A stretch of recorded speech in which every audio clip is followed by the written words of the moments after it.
অনেক অনেক দিন আগের কথা। এক দেশে ছিল এক গরিব চাষি, নাম তার দিনু। দিনু গায়ের জোর কম ছিল, কিন্তু বুদ্ধির জোর ছিল অনেক। গ্রামের শেষ মাথায় বিশাল এক তেঁতুল গাছের ডালে থাকতো এক ভয়ঙ্কর রাক্ষস। সে গ্রামের মানুষকে খুব জ্বালাতন করত।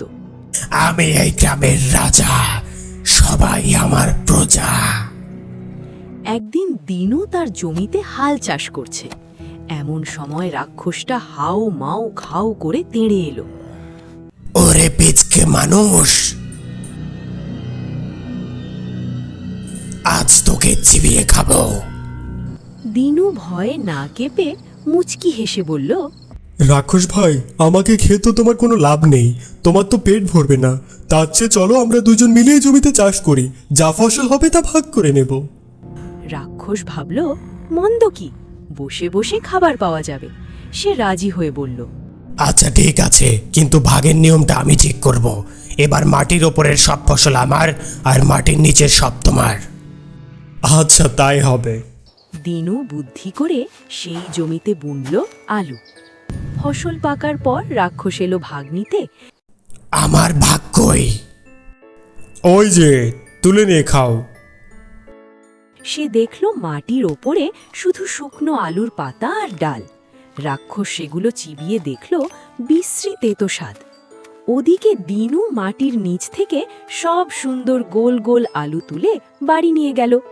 রাক্ষস রেগে মেগে বলল, এবার ঠকিয়েছিস, পরের বার মাটির নিচের সব ফসল আমার, আর উপরের সব তোর। আচ্ছা রাক্ষস ভাই, তাই হবে। এবার দিনু সেই জমিতে বুনল ধান। ফসল কাটার সময় হলো।